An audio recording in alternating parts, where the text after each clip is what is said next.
저는 이 시간 흔들림이 없는 구원, 흔들림이 없는 구원이라는 제목으로 하나님 말씀을 전가하려고 합니다. 제가 중학교 3학년 그리고 고등학교 1학년 시절에 제가 신앙생활을 하면서 나름대로 마음에 궁금한 것이 참 많았던 것 같아요. 그래서 전도사님께 틈나는 대로 또 가르치는 지도교사 그 선생님에게 틈나는 대로 제가 궁금했던 내용들을 자꾸 물었던 것 같아요. 그래 물었더니 저는 이제 물을 때 자꾸 이런 책을 보고 연구를 해가면서 막 묻고 이러니까 그 답변하시는 전도사님하고 선생님이 막 힘들었던 것 같아요. 그래가지고 제가 자꾸 물으니까 야 보천아 그냥 믿으라고, 그냥 무조건 믿으라고, 그냥 덮어놓고 믿으라고 막 이렇게 이야기하는 거예요. 근데 제가 생각해 보니까 이 성경은 덮어놓으면 표지밖에 없습니다. 덮어놓으면 그러니까 믿을 게 없다는 거죠.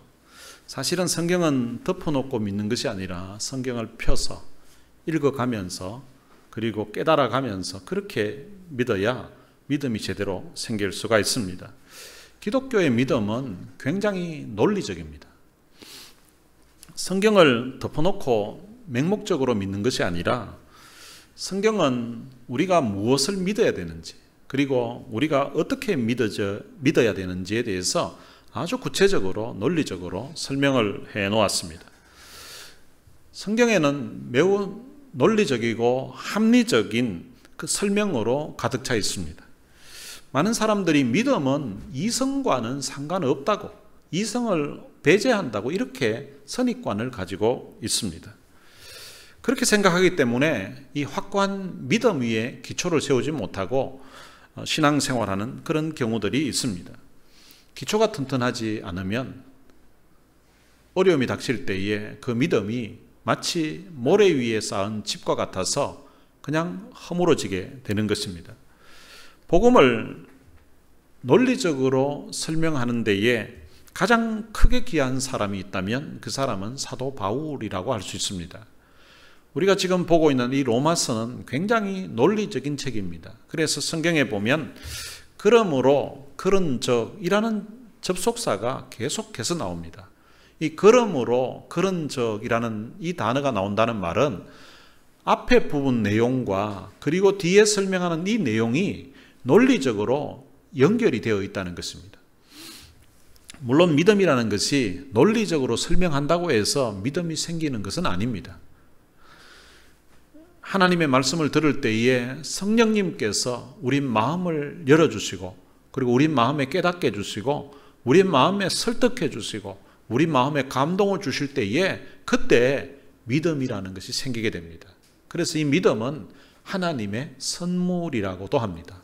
그러나 우리가 신앙생활할 때에 논리적인 근거를 가지고 성경을 이해할 때에 우리의 믿음이 든든하게 기초를 쌓을 수가 있고 믿음이 흔들리지 않을 수가 있다는 것입니다. 오늘 본문은 그러므로라는 접속사로 시작을 합니다. 이 그러므로라는 이 접속사는 앞에 있는 내용을 이제 받아서 설명하는 거예요. 전체적으로 보면 로마서 1장에서 4장까지의 그 내용 전체를 받는 거고요. 그리고 특별하게 앞부분만 지적한다면 3장 21절에서 4장까지의 내용의 설명을 받는 거예요. 그러면 앞에 있는 그 내용이 무엇인가 하면 믿음으로 의롭다함을 받았다는 거예요. 우리가 믿음으로 의롭다함을 받았으니까 그 믿음으로 의롭다함을 받는 그 진리를 설명한 다음에 그러므로라고 이제 연결을 합니다. 그러므로 우리가 믿음으로 의롭다 하심을 받았으니 우리 주 예수 그리스도로 말미암아 하나님과 화평을 누리자라고 합니다. 믿음으로 의롭다함을 받았기 때문에 이제는 하나님과 화평을 누린다고 그렇게 말합니다. 이 하나님과 화평을 누리는 것하고 하나님의 화평과는 차이가 있습니다. 어떤 사람들은 이 내용을 읽으면서 하나님의 화평으로 이렇게 생각하는 경우도 있습니다. 이 화평이라는 것은 평화라는 말과 동일한 말입니다. 또 다른 말로는 평안이라는 말로 표현할 수도 있고 평강이라는 말로 표현할 수도 있습니다. 다 동일한 의미입니다. 그러니까 하나님의 평강, 하나님의 평안과 그리고 하나님과 화평하는 것, 하나님과 평화하는 것, 이거는 두 가지가 차이가 있다는 것입니다. 어떤 차이가 있는가 하면 하나님의 평안이라고 하는 것은 우리가 하나님을 믿을 때에, 예수 그리스도를 믿을 때에 하나님이 우리 마음에 평안을 주시는 것입니다. 마음에 기쁨이 있고 마음에 감사가 있고 마음에 이상하게 막 행복이 느껴지고 마음에 두려움이 없어지는 그 상태, 그게 이제 하나님이 주시는 그런 평안이라고 합니다. 그런데 오늘 본문에서 이야기하는 것은 하나님과 화평을 누리자라고 그렇게 말합니다. 이 하나님과 화평이라는 것은 하나님과 우리 사이의 관계를 이야기하는 것입니다. 하나님과 우리 사이의 관계가 변화되었다는 것입니다. 어떤 관계로 변화됐는가 하면 원래 우리가 하나님과의 이루어졌던 그 관계가 화평의 관계가 아니었다는 것입니다. 하나님과. 원래 하나님과 우리와의 관계가 어떤 관계였는가 하면 에베소서 2장 1절에 보면 그는 허물과 죄로 죽었던 너희를 살리셨도다. 원래 우리의 영적인 상태는 우리가 지었던 허물과 죄로 말미암아 우리가 죽었다는 거예요. 그래서 우리의 그 상태가 에베소서 2장 3절에 보면 전에는 우리도 다 그 가운데서 우리 육체의 욕심을 따라 지내며 육체와 마음에 원하는 것을 하여 다른 이들과 같이 본질상 진노의 자녀이었더니, 원래 우리가 지은 그 죄로 말미암아 하나님에게 있어서 우리라는 이 존재는 본질상 진노의 자녀였다는 것입니다.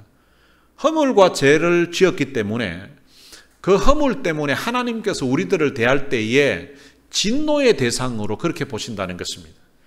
진노의 대상으로 보기 때문에 우리의 그 처지가 어떻게 되는가 하면 로마서 1장에서 말하기를 우리는 하나님 앞에 버림받은 존재였다고 그렇게 표현하고 있습니다.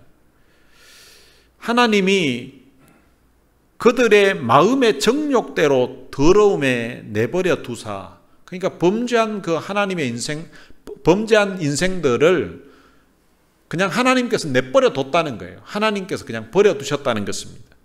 그리고 로마서 1장 28절에서는 마음에 하나님이 두기를 싫어했던 그런 존재로 그렇게 되었다는 것입니다.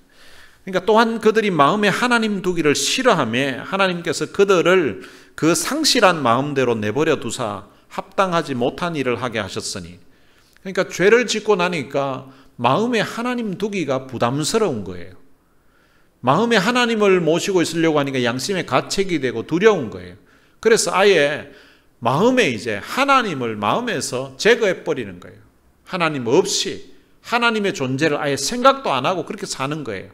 그렇게 하니까 하나님께서도 상실한 마음대로 내버려 뒀다는 거예요. 그러니까 하나님 없이 살고자 하니까 하나님 없는 그 가운데서 그런 마음으로 그냥 살게끔 내버려 뒀다는 것입니다. 그래서 우리는 하나님과의 그 관계가 원수된 관계라고 그렇게 말합니다. 그러니까 지은 죄 때문에 하나님도 우리를 진노의 대상으로 원수로 대하시고, 그리고 우리도 지은 죄 때문에 하나님이 이제 평안하지를 않는 거예요. 그래서 하나님을 원수처럼 그렇게 대했던 것입니다. 그런데 그 하나님과 원수가 되었던 그 관계가 이제는 하나님과 화평한 관계로 바뀌었다는 것입니다. 하나님과 화평한 관계로 바뀌었다는 말은 이 화평의 반대가 전쟁이에요. 전쟁의 반대가 평화인 것처럼 이 화평과 평화가 동일한 의미인데요. 그러니까 이 죄인이 죄를 짓고 나니까 하나님과는 이제 적이 되어 있는 거예요. 전쟁 그런 상태에 있기 때문에 이제 죄인이 하나님을 두려워하게 되는 것입니다. 하나님을 두려워하고, 그리고 하나님에게 대한 어떤 감사하는 마음도 없고 하나님을 존경하는 마음도 없고, 그리고 하나님께 대해서 경배하고 싶은, 예배하고 싶은 마음 자체가 없는 것입니다. 그리고 하나님께서도 우리 죄인들에 대해서 호의적일 수가 없는 것입니다.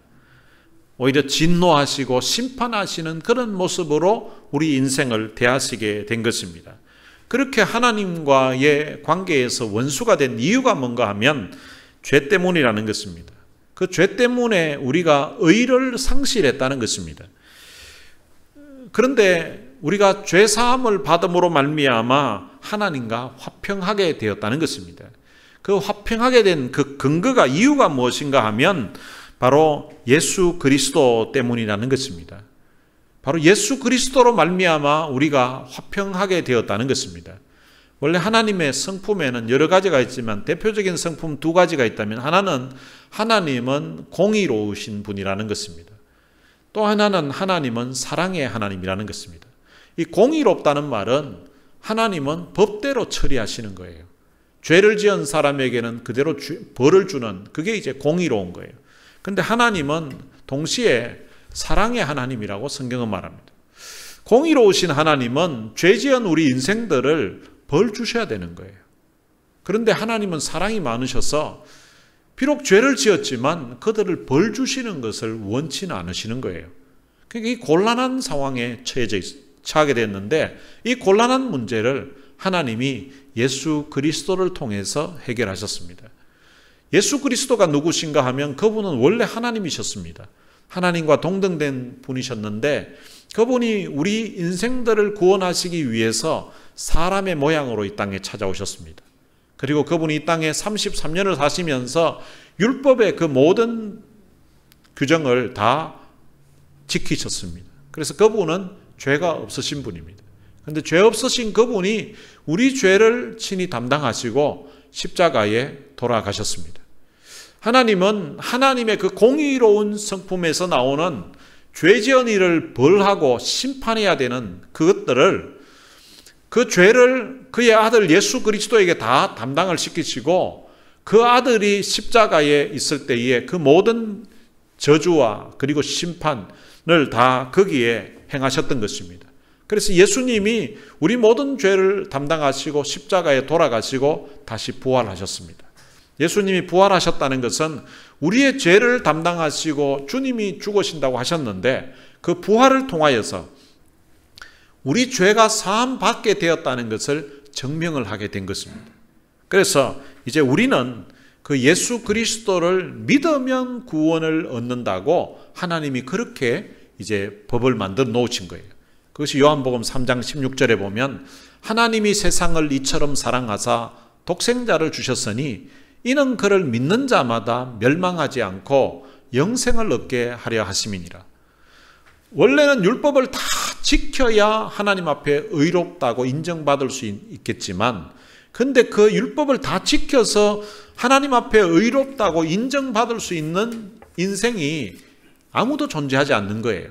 그래서 하나님이 그 아들 예수 그리스도에게 그 모든 인생의 죄값을 지불하게 하시고, 이제는 그의 아들 예수 그리스도를 믿으면 영원한 생명을 주시겠다고, 더 이상 심판하지 않고 영원한 생명을 주시겠다고 하신 것입니다. 우리가 이 하나님과 화평하게 되는 길은 바로 그의 아들 예수 그리스도를 이제 믿는 것입니다. 그 믿게 되면 하나님과의 이 화평한 관계가 더 이상 깨어지지 않는다라고 말씀하고 있습니다. 로마서 8장 1절에 보면, 그러므로 이제 그리스도 예수 안에 있는 자에게는 결코 정죄함이 없다고 그렇게 말씀하고 있습니다. 예수 안에 있게 되면 이제 더 이상 하나님이 우리를 심판하지 않고 하나님이 우리를 죄인으로 간주하지 않는다는 것입니다. 우리가 예수를 믿음으로 말미암아 이제 의롭다함을 받았습니다. 그런데 의롭다함을 받았는데 이 사실에 대해서 마귀가 우리를 참소할 수 있습니다. 마귀가, 야, 네가 지은 죄를 한번 생각해봐. 네가 잠깐 뉘우치고 또 눈물 좀 흘리고 그러면서 회개했다고 네가 지었던 그 죄가 다 어떻게 다 씻어져? 한번 생각해 보라고. 네가 지은 죄는 얼마나 큰데, 근데 잠깐 눈물 흘렸다고 그 네 죄가 다 사함 받는다고? 그렇게 될 것 같아? 이러면서 마귀가 우리 마음에 참소를 할 수가 있습니다. 그리고 사람들을 통해서 정죄할 수도 있습니다. 야, 네가 교회 다닌다고, 네가 교인이라고, 네가 신자라고, 야, 네가 집사라고, 야, 네 하는 말이나 네 행동 한번 봐봐.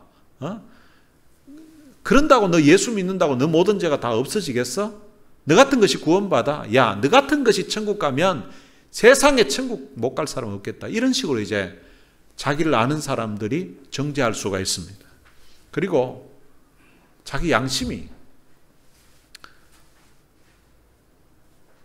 고소할 수도 있습니다.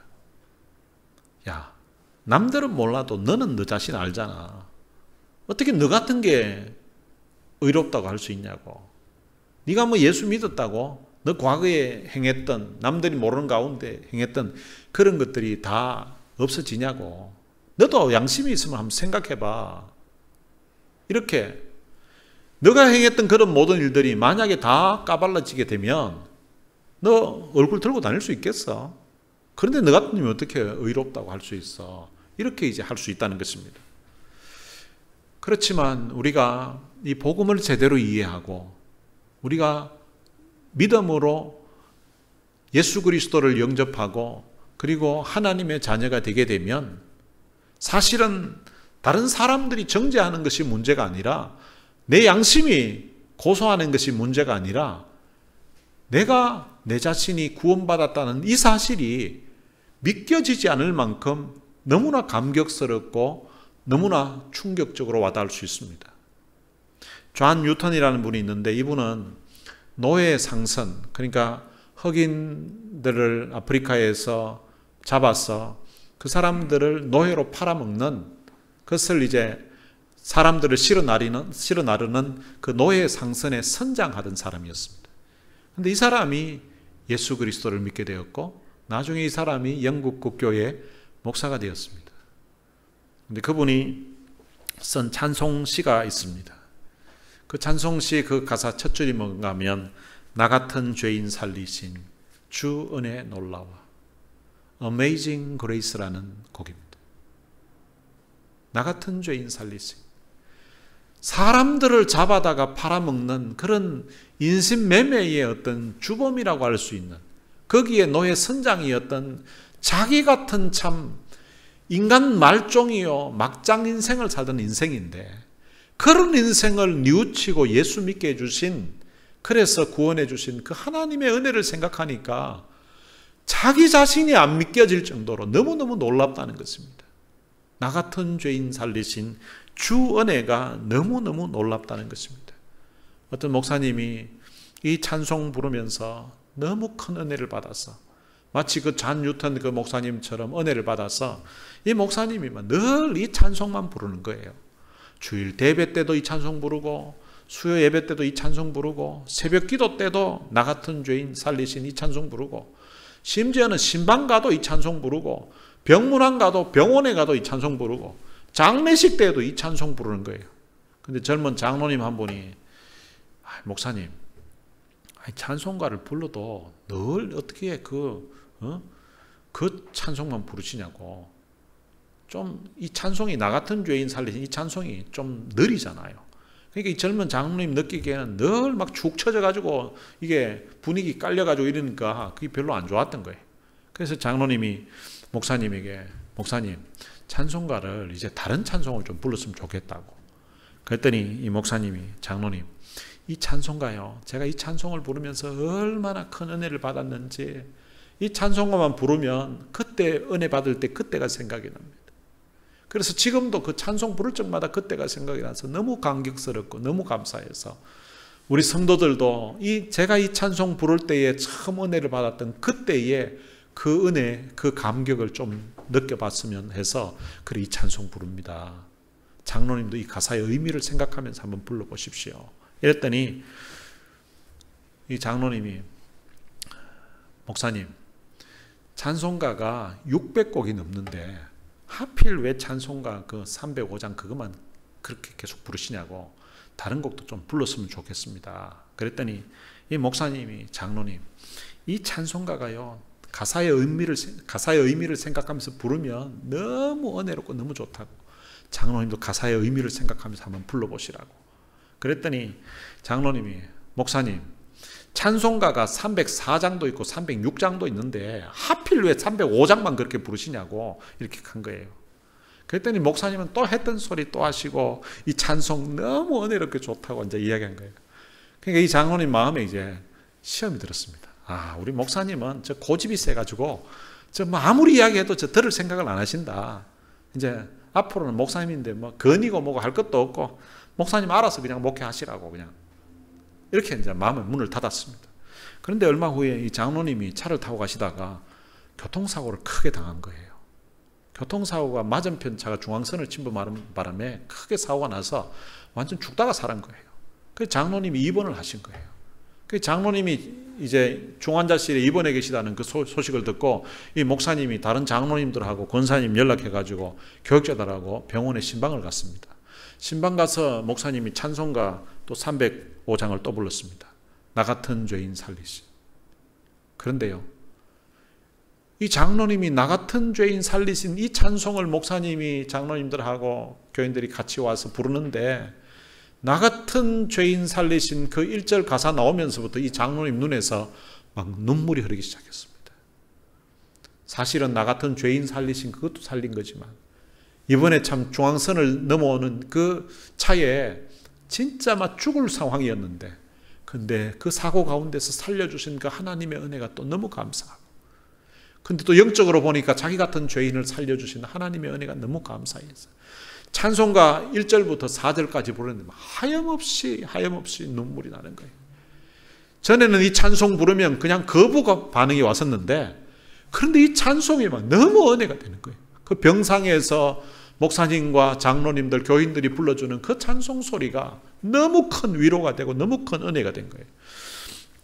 그리고 난 다음에 이제 장로님이 세월이 지나서 이제 회복을 하고 이제 건강을 되찾았습니다. 그러고 난 다음에 목사님과 한 번은 신방을 가는데 장로님이 목사님에게 목사님 오늘도 그 집에 가면 찬송가 305장 부르시죠? 아, 예, 그러지요 장로님. 이렇게 해서 장로님도 305장 좋아하시게 됐다는 것입니다.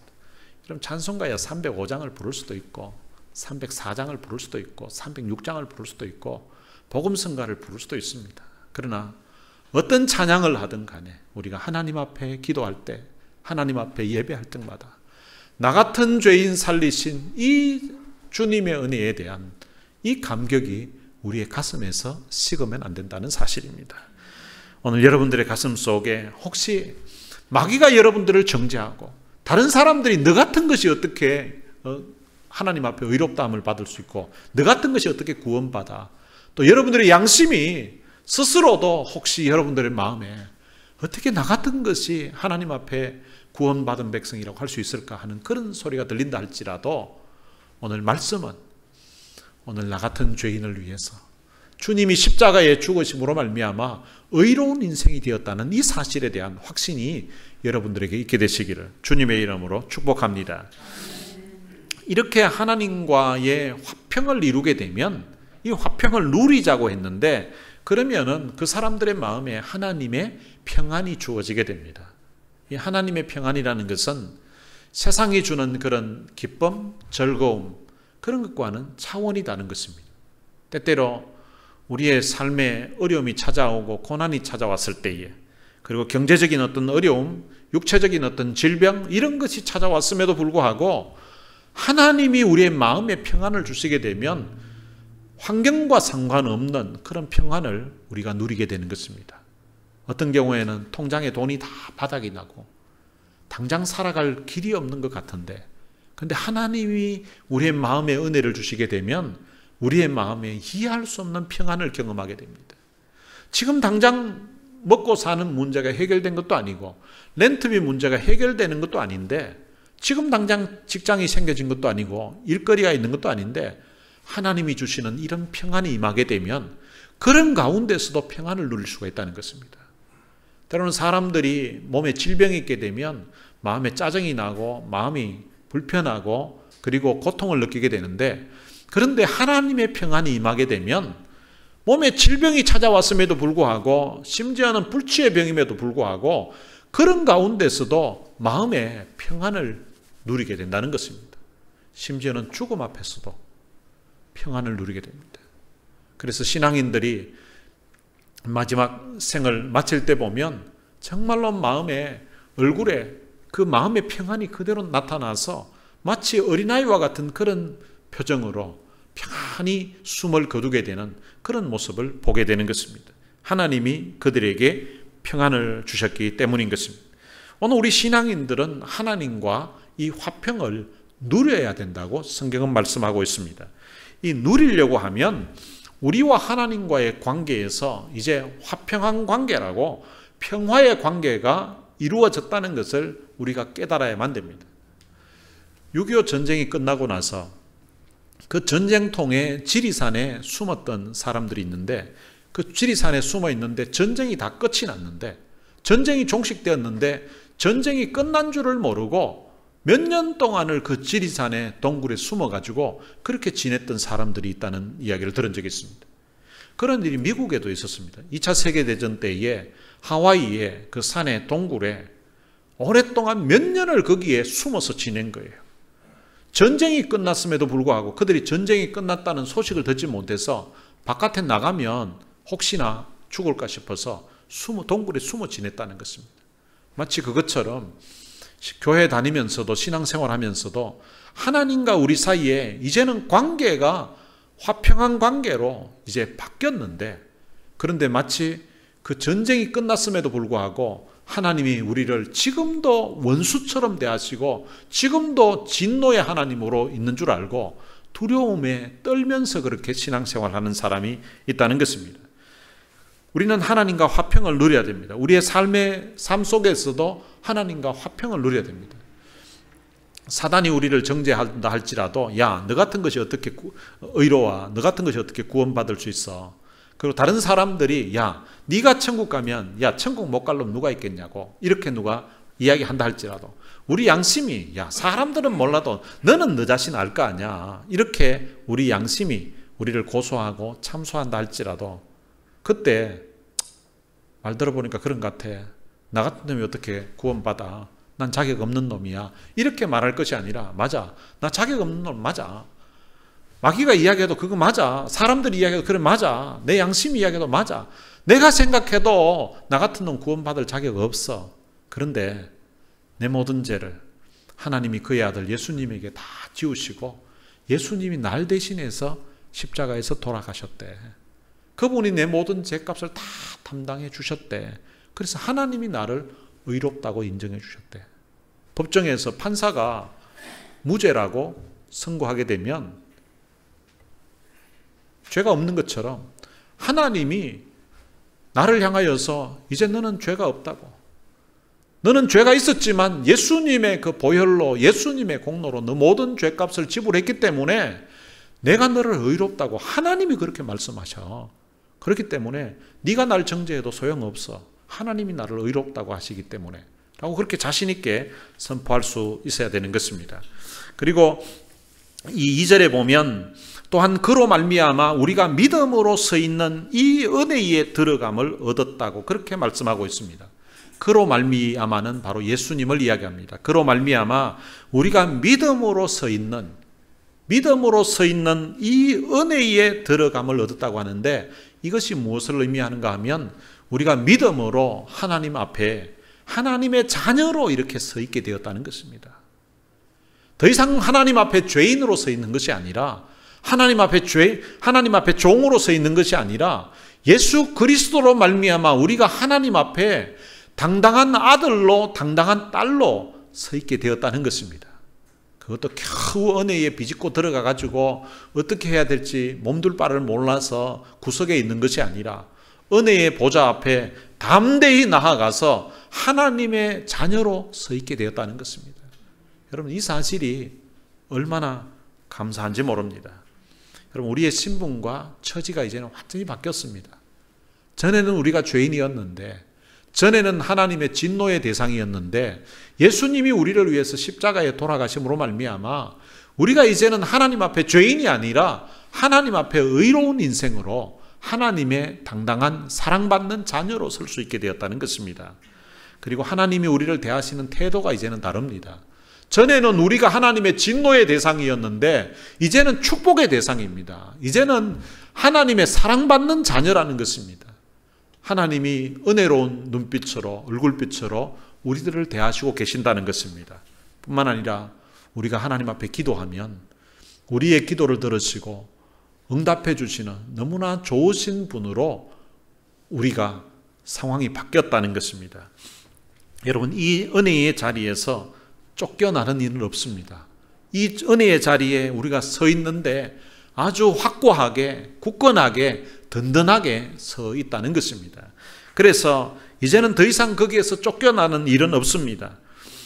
우리가 받은 그 의롭다함을 취소되는 일도 없고요. 그리고 우리가 자녀된 것이 취소되는 일도 없고, 우리가 받은 구원도 취소되지 않습니다. 그렇기 때문에 은혜라는 것입니다. 이 모든 은혜가 주어진 것이 바로 예수님 때문이라고 합니다. 그러므로 우리가 지금 은혜 가운데 있음을 확신하고 하나님 앞에 살아야 된다는 것입니다. 여러분, 우리는 더 이상 죄인이 아닙니다. 우리는 종이 아닙니다. 우리는 하나님의 사랑받는 아들입니다. 여러분, 이 하나님 앞에 아들로, 딸로 설 수 있다는 이 사실이 얼마나 영광스럽고 얼마나 감사한지 모릅니다. 이것을 성경은 은혜라고 표현하는 것입니다. 우리가 예수 그리스도를 믿음으로 의롭다함을 받은 결과 하나님과 화평한 관계를 이루게 되고, 그리고 하나님 앞에 당당하게 하나님의 아들로, 하나님의 딸로 설 수 있게 되고, 그리고 우리가 하나님 앞에 기도하면 하나님은 우리의 기도를 들으시고 응답해 주시는 좋으신 아버지가 되어 주신다는 것입니다. 여러분, 이것이 우리가 흔들림이 없는 구원이라는 것입니다. 이 땅의 자녀들도 한번 태어나게 되면 부모가 그 자녀를 호적에서 파는 일이 없잖아요. 그런데 하나님이 오늘 우리 인생을 하나님의 자녀로 삼게 되면 그 어느 누구도 우리를 하나님의 손에서 흔들 수가 없다는 것입니다. 우리를 그 의롭다함을 받은 그 자리에서, 하나님의 자녀된 그 은혜의 자리에서 우리를 흔들 수가 없다는 것입니다. 흔들림이 없는 이 구원을 주신 이 하나님의 은혜에 대한 감격이 여러분들의 가슴에서 식지 않게 되시기를 주님의 이름으로 축복합니다. 오늘 들은 말씀 생각하면서 같이 찬양을 한 곡 부르겠습니다. 은혜라는 찬양입니다. 지난 한 주간 이 찬양을 아마 수백 번도 더 들었던 것 같아요. 내가 누려왔던 모든 것들이, 내가 지나왔던 모든 시간이, 내가 걸어왔던 모든 순간이 당연한 것 아니라 은혜였어. 아침 해가 뜨고 저녁의 노을, 봄의 꽃향기와 가을의 열매, 변하는 계절의 모든 순간이 당연한 것 아니라 은혜였어. 2절에 보면 내가 이 땅에 태어나 사는 것, 어린 아이 시절과 지금까지 숨을 쉬며 살며 꿈을 꾸는 삶, 당연한 것 아니라 은혜였어. 하나님의 자녀로 살며 오늘 찬양하고 예배하는 삶, 복음을 전할 수 있는 축복이 당연한 것 아니라 은혜였어. 모든 것이 은혜, 한없는 은혜. 내 삶에 당연한 건 하나도 없었던 것을, 모든 것이 은혜였어. 저는 1987년도에까지 그때로부터 18개월 전에 허리를 다쳐가지고 18개월 동안 정상적으로 이렇게 서서 30분 이상을 잘 있지를 못했습니다. 주머니에 진통제를 넣고 다녔고, 치료가 이거 영원히 안 되는 줄 알고 그렇게 있었는데, 그런데 특별한 하나님의 은혜로 87년도 봄에 어느 날 교회에서 눈물로 하나님 앞에 기도하는 가운데 그 허리가 낫게 됐습니다. 근데 지난 한 주간 동안에 허리에 그때 당시만큼은 아니지만 통증이 막 느껴졌습니다. 근데 생각해 보니까 지난 34년 동안 그 허리의 통증을 모르고 살아왔던 거예요. 늘 일어나면 아무런 통증 없는 것이 그게 당연한 건 줄 그렇게 34년을 살았는데, 근데 허리에 그 통증을 느끼게 되니까 34년 전 그때가 생각이 났습니다. 그때는 일어나면 허리가 아픈 것이, 통증이 느껴지는 것이 그게 정상이었는데, 근데 지난 34년 동안 그 고통을 모르고 그냥 살았던 거예요. 생각해 보니까 지나왔던 34년의 그 세월이 제게는 은혜였던 것입니다. 그뿐만 아니라 지나왔던 그 삶의 순간순간들을 보니까 하나님의 은혜였습니다. 어제 BBS를 다 마치고 이 교회 본당에서 오늘 이 찬양을 이제 연습을 한다고 저랑 저희 아내 그리고 지혜 그리고 인덕이 그리고 전도사님 이렇게 같이 이 찬양을 부르는데 막 눈물이 나는 거예요. 내가 누려왔던 모든 것들이, 내가 지나왔던 모든 시간이, 내가 걸어왔던 모든 순간이 당연한 것 아니라 은혜였어. 근데 이 찬양을 막 부르는데 눈물이 나면서 내 허리에 있었던 통증이 사라지게 되는 그런 경험을 하게 되었습니다. 여러분들의 삶에 지나왔던 순간들을 한번 생각해 보시면서 이 가사의 의미를 생각하고 오늘 들었던 그 말씀, 내가 하나님의 자녀로서 하나님 앞에 당당하게 아들로 딸로 설 수 있다는 이 놀라운 은혜를 주신 이 하나님, 그리고 지나왔던 우리의 삶의 순간순간 어려울 때 하나님이 우리를 사랑의 눈빛으로 자상한 얼굴로 바라보시면서 우리가 기도할 때 우리의 기도를 들으시고 응답해 주셨던 그 좋으신 하나님, 오늘 여기까지 올 수 있었던 것, 내가 열심히 살았기 때문에, 내가 노력을 했기 때문에 이렇게 된 것이 아니라 하나님 은혜였습니다. 내가 오늘 이 자리에 건강하게 주님 앞에 나와서 예배 드릴 수 있는 것도, 이렇게 참 믿음으로서 있는 이것도 하나님, 내 열심이나 내 노력이 아니라 이것도 하나님의 은혜였습니다 라는 그런 고백을 함께 이 찬양을 통해서 했으면 좋겠습니다. 함께 찬양하시겠습니다.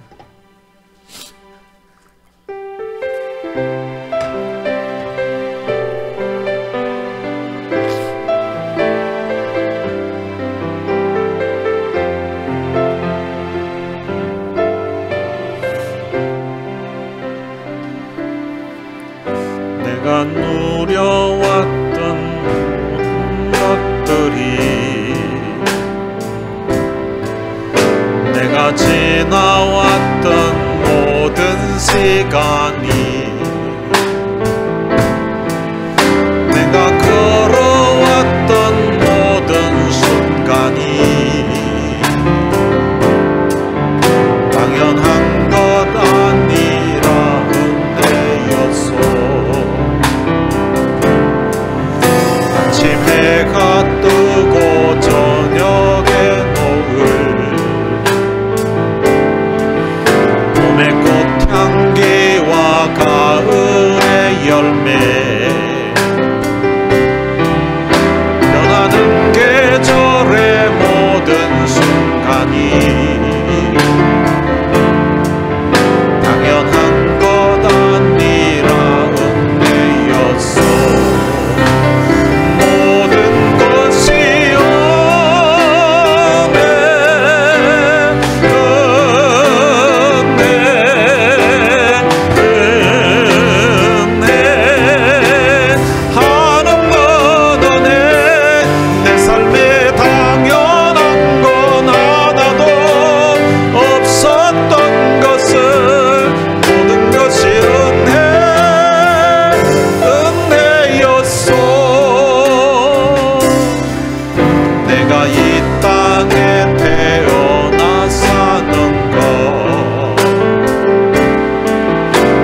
나의 시절과 지금까지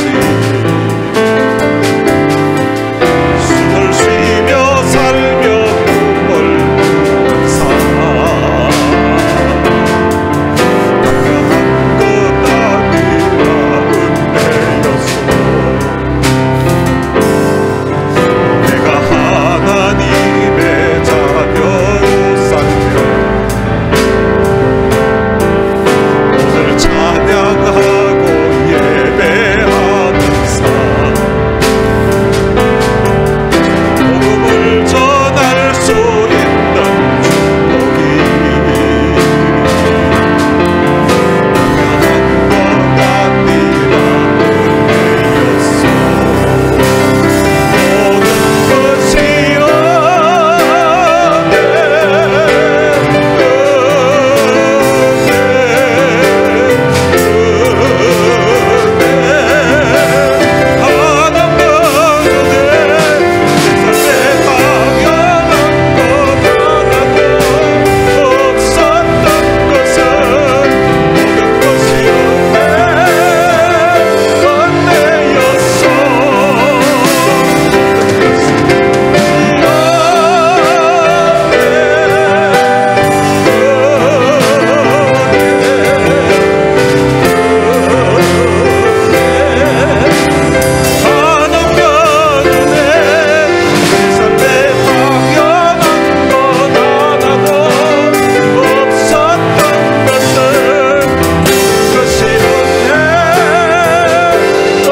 모든 것이 모든 것이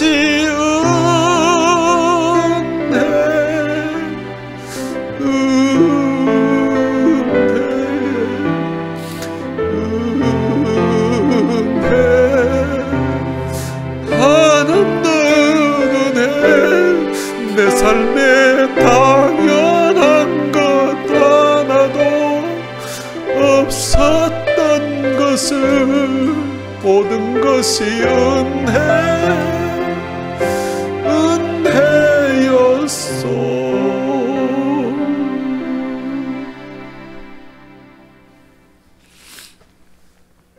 오늘 들은 말씀 생각하면서 우리 같이 한번 기도했으면 좋겠습니다. 하나님과 화평한 관계가 되어서 죄인된 우리 인생이 죄사함 받아서 하나님 앞에 의롭다함을 받고 하나님의 은혜의 보좌 앞에 당당하게 아들로 서 있다는 이 사실이, 하나님의 은혜의 보좌 앞에 언제든지 당당하게 나아갈 수 있다는 이 사실이 얼마나 감사하고 얼마나 큰 축복인지 모릅니다.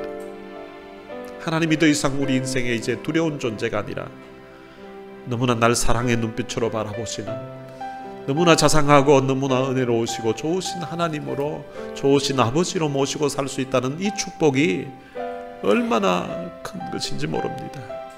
그리고 오늘 이렇게 하나님 앞에 나와서 예배하며 그 아버지 하나님 앞에 내가 받은 하나님의 은혜를 찬송하고 하나님의 은혜였음을 고백하며 살 수 있다는 이것이 얼마나 우리 인생에 주어진 큰 은혜요 축복인지 모릅니다.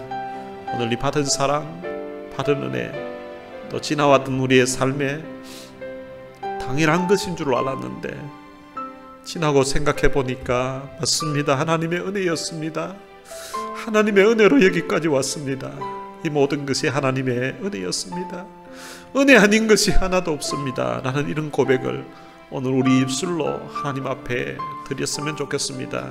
그리고 하나님 앞에 새롭게 결단하고 다짐하면서 하나님 이 은혜에 대한 감사, 이 은혜에 대한 감격하는 마음을 가지고 남은 생에 주를 위해서 힘있게 살겠습니다. 멋있게 살겠습니다. 우리 다 같이 통성으로 기도하시겠습니다. 살아계신 아버지 하나님, 은혜를 감사합니다. 많은 사람 가운데 저희들을 선택해서 하나님의 자녀로 삼아주신 것 감사합니다. 하나님 앞에 온전하게 설 자격 없고 하나님 앞에 지은 죄 때문에 하나님의 진노의 대상이 없었는데 하나님 우리의 신분을 바꿔주신 것 감사합니다. 우리의 신분을 하나님과 화목하게 하시려고 하나님 앞에 당당한 아들로 새겨주시고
하나님 아버지 은혜를 감사합니다.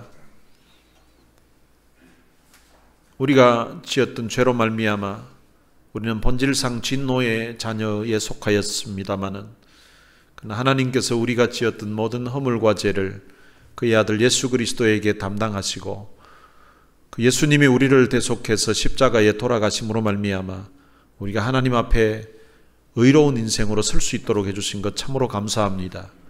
전에는 하나님과 원수된 관계였는데 이제는 하나님과 화평을 이루게 해주신 것 참으로 감사합니다.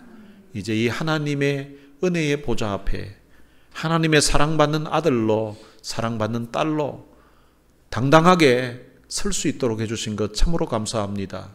그리고 우리가 하나님 앞에 기도할 때에 하나님이 우리의 기도에 귀를 기울이시고 기도에 응답해 주시는 좋은 아버지로 모시고 우리가 살 수 있도록 해주신 것 참으로 감사합니다.